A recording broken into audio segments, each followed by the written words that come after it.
So the ATF just dropped a new rule which targets the sale of private party firearms and essentially tries to do away with them. So let's talk about this.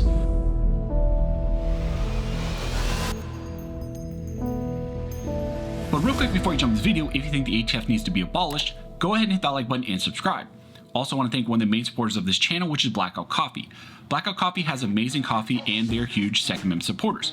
So if you enjoy good coffee and you want to support the 2A cause, I highly recommend Blackout Coffee. You can visit them using the links down below. And if you use the code ARMSCHOLAR, you can get 10% off of your order. So like I mentioned in the intro, in this video, we're going to be talking about the new ATF proposed rule that they just released.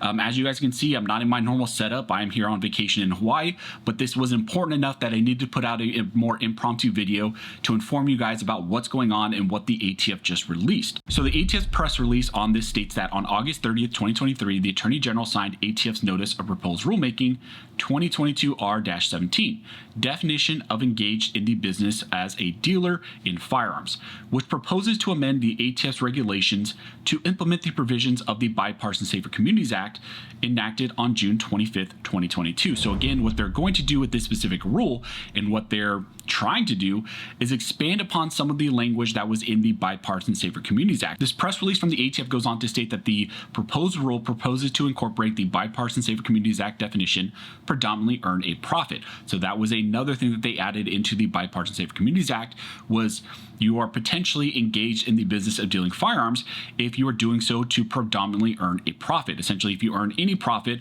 in some way, they're going to target you and say that you have to have an FFL license. Now, this press release goes on to say that furthermore, the proposed rule specifically proposes to clarify when a person is engaged in the business as a dealer in firearms at wholesale or retail by, and then they have a bunch of bullet points. So the bullet points are clarifying the definition of dealer and defining terms purchase and sale as they apply to dealers, clarifying when a person would not be engaged in the business of dealing in firearms as an auctioneer or when purchasing firearms for and selling firearms from a personal collection. So they're saying that maybe if you're an auctioneer, this wouldn't hit you, and maybe if you're buying and selling from personal collections, then maybe this wouldn't impact you. Now, we're going to talk about that a little bit later because there is some concerning language in this proposed rule that makes that not necessarily true. 3, setting forth conduct that is presumed to constitute engaged in the business of dealing in firearms and presumed to demonstrate the intent to predominantly earn a profit from the sale or disposition of firearms, absent reliable evidence to the contrary. 4, clarifying that the intent to predominantly earn a profit does not require the person to have received pecuniary gain. So what they're saying there, which is very interesting, is they don't necessarily have to show your true intent, and they don't even necessarily have to show that you earn a profit or any real profit.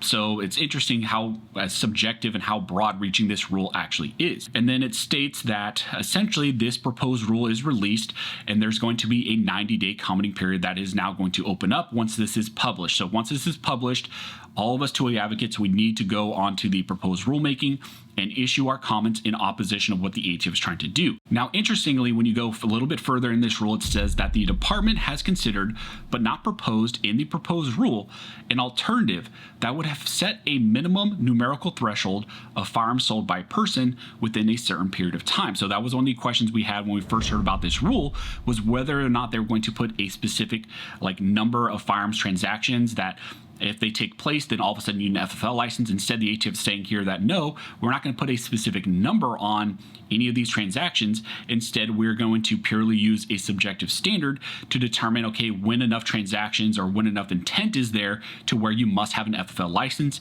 And if you don't, then you're violating this new rule. It states that thus even a single firearms transaction or offer to engage in a transaction, when combined with other evidence, may be sufficient to require a license. So here they're saying, based on the totality of the circumstances, based on this subjective standard, even a single firearms transaction could mean that you're engaged in the business of dealing firearms, and therefore you need an FFL license. That's how absurd this new proposed rule is. They go on to say that, for example, even under the previous statutory definition, courts have upheld convictions for dealing without a license when few firearms, if any, were actually sold, provided other factors were also present, such as, and then they say that there was some sort of intent by the person to continue continue to sell future firearms to someone else, or saying that there is intent to still buy or sell these items going forward. They state that second, in addition to the tracing concerns expressed by the ATF in response to the comments in a 1979 rule, a person could structure their transactions to avoid the minimum threshold